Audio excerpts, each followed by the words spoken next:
Buenos días, yo soy Caterina Comparini, estoy con Alfonso Raga. Es difícil presentar después de todos los profesores porque es como, no sé, los Rolling Stones y después llegan los prisioneros, pero vamos a hacer lo posible. Bueno, nosotros nos tocó el área de mantención mina y nuestro proyecto se trata del mantenimiento preventivo óptimo para los cables de las palas eléctricas. Los principales resultados que obtuvimos fue que con una política óptima podríamos lograr hasta un 3% en el aumento de la disponibilidad de las palas, lo que si se traduce en utilización significarían ahorros de cerca de 1.600.000 de 1,6 millones de dólares anuales con solo una flota, por lo que es importante y eso es lo que vamos a presentar a continuación. Bueno, tal como les decía mi compañera Caterina, nos tocó el área de mantención mina. A modo de introducción, explicar que los equipos que se encuentran en esta área, en primer lugar tenemos las palas, el equipo de Caraquillo en cuestión, en segundo lugar los camiones y luego una serie de equipos menores que generan menos impacto abajo en la mina. Como nosotros buscábamos un problema que tuviera impacto, que generara de verdad algo sustancial en Coyahuasi, decidimos mirar las palas. Es por esto que revisamos los datos históricos de todos los modos de falla, no solo de los cables. Y nos dimos cuenta de esto, que los cables se están cortando. Por ejemplo, en el caso de la pala 5, el cable de recoge un 39% de los cambios que se habían realizado se debía a corte. En el caso de la pala 2, un 60% de los cambios realizados se debía a corte. Esta información es desde el 2007 en adelante. Adicional a esto, hicimos un mapa de riesgo. Bueno, un mapa de riesgo tiene dos ejes. En primer lugar, representa la frecuencia de ocurrencia de un determinado evento y en otro lugar tiene el tiempo fuera de servicio que ocasiona este evento. Obviamente nos interesarán aquellos puntos que estén en esa zona, ya que son los más frecuentes y los que generan una mayor disponibilidad del equipo. Vemos el caso de PM, significa mantención preventiva, genera una indisponibilidad del 8,2%. Esto se debe a que hay muchos procesos involucrados en el mantenimiento preventivo, no solo el mantenimiento de los cables.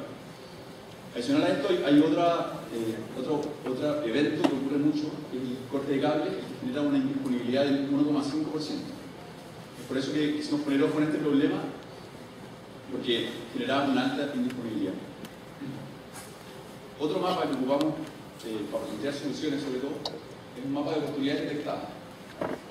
Aquí vemos en el eje X la facilidad con la que podemos implementar una determinada solución. Esta la evaluamos de 1 a 10 y lo mismo hicimos con el impacto. Una determinada solución tiene un impacto de 10, o sea, sería muy buena, y una facilidad de implementación de 10 también sería muy buena. Elegimos mantenimiento preventivo común entre el cable, empuje y recoge. Eso se lo he explicado posteriormente por mi compañera. Este mantenimiento común trae consigo como consecuencia la optimización del mantenimiento preventivo. Está directamente relacionada con el punto de arriba.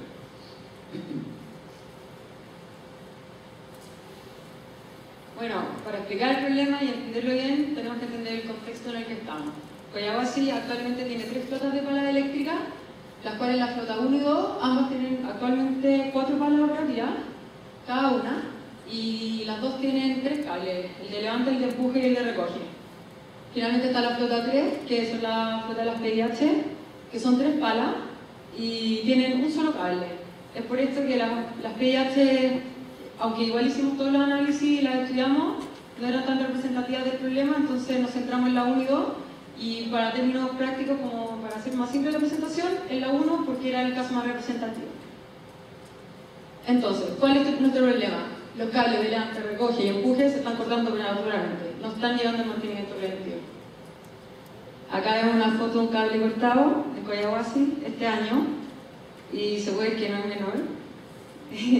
Y por lo que también lo que nos contaban mucho es que algo así también trae problemas de seguridad, entonces por eso nos llamó interesante el problema y quisimos profundizar porque veíamos esto y fue como, ya, acá está.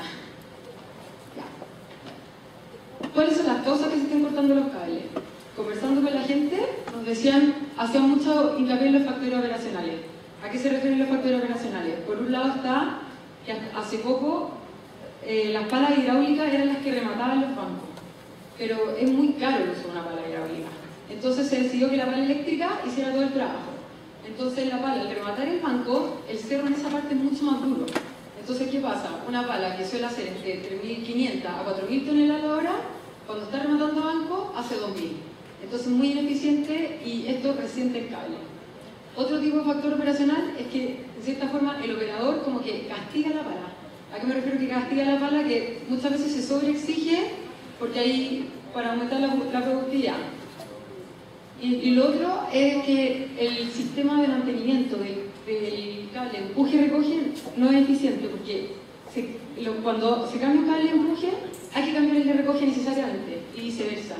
Entonces la política de mantenimiento la hacen separada pero los cambian juntos. Entonces de repente revisando los datos históricos veíamos que había cables que un cable de recoge se había cambiado recién pero se cortaba el de empuje, entonces había que sacarlo de nuevo y al final se desperdiciaba el cable. Entonces, la otra oportunidad que vimos fue como considerar el sistema empuje-recoge como tal y no los cables independientes. ¿Qué pasa? Los factores operacionales en una semana es muy difícil hacernos cargo de eso y buscar una solución factible que se pueda llevar a cabo. Entonces lo descartamos. Y nos centramos en esto, en optimizar el sistema empuje-recoge para mantenimiento preventivo. Bueno, ¿cuáles son las consecuencias que se corten los cables?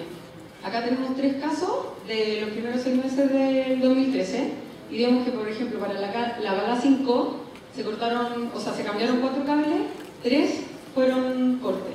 Entonces, ¿qué pasa? Tenemos 3 palas en 6 meses y tenemos 6 cortes de cable, es mucho. Y eso dio pie para que de verdad decidiéramos seguir por ese camino. Acá vemos lo mismo. Y bueno, el caso de la pala 5 es más crítico porque los 2 cambios que se han hecho han sido por corte, o sea, en 6 meses, y esto vuelve a explicar como costoso el problema. Bueno, y otra consecuencia importante, que es lo que nos contaba la gente de mantenimiento, es que cambiar un cable cortado toma mucho más tiempo que cambiar un cable preventivamente. Entonces, por ejemplo, para la flota 1, cambiar un cable preventivamente son 5 horas, incluyendo traslado. Mientras que si el cable se corta, se enreda con el balde y es mucho más difícil el proceso. Entonces, ¿qué pasa? En mínimo 12 horas.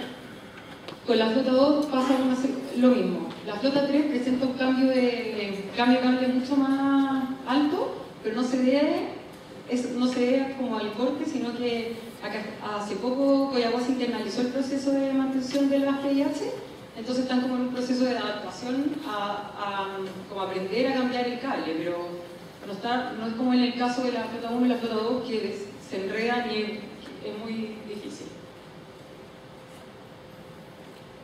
Bueno, entonces, nuevamente, ¿cuáles son nuestras alternativas? ¿Solucionamos los problemas operacionales o cambiamos el cable antes que se corte? Como dije antes, lo ideal sería solucionar los problemas operacionales, pero no está a nuestro alcance, entonces vamos a tratar de cambiar el cable antes que se corte. ¿Cuál es nuestro objetivo? Encontrar un intervalo óptimo de mantenimiento preventivo para los cables de las palas eléctricas. Bueno, para poder encontrar este mantenimiento óptimo, es necesario introducir el concepto de confiabilidad. La vamos a definir como la probabilidad de que un componente esté vivo, por decirlo de alguna manera, o esté disponible para ser utilizado, dado que tiene una cierta edad, dado que tiene un cierto uso. Obviamente, cuando el componente está nuevo, la confiabilidad va a ser del 100% porque está nuevo. Y a medida que lo vamos utilizando, esta empieza a decrecer hasta llegar a 0. Cabe destacar en el modelo de confiabilidad que es importante definir cómo medimos el uso de un componente. En el caso de los cables, podemos decir los cables se deterioran por hora operacional, pero muchas veces el horómetro de la pala está andando, el cable no está cargando toneladas, entonces no es una unidad de medida tan representativa. Actualmente en la industria lo que se hace es usar las toneladas cargadas, y cada vez las toneladas cargadas realizamos un cambio de cable. Nosotros tenemos la TINCAD, con mi compañera, que las toneladas cargadas no son tan representativas tampoco, sino que creemos que el cable realmente se resiente en el ciclo de carga. Eso es lo que realmente afecta la vida útil del cable. Bueno, eso lo vamos a abordar con mayor profundidad al final de la presentación. Bueno, esta es la situación actual de Collahuasi para el cable empuje de la flota 1.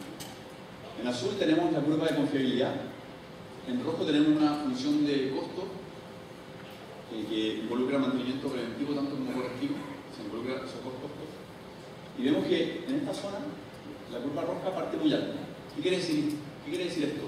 Que estamos cambiando cables cuando son muy jóvenes, es decir, no estamos sacando el máximo provecho. Y por eso el costo es muy elevado.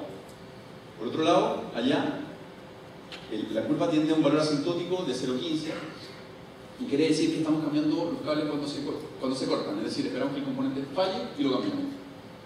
Si analizamos, la curva tiene acá una guatita que nos indica que la función de costos tiene un mínimo. Entonces nos gustaría estar ahí, porque minimiza el costo y además nos garantiza una confiabilidad bastante buena. Bueno, actualmente en Collahuasi, por manual, están haciendo el cambio a las 2.700 kilotoneladas. Esto es una confiabilidad del 34%, lo cual es bastante bajo. ¿Qué proponemos nosotros?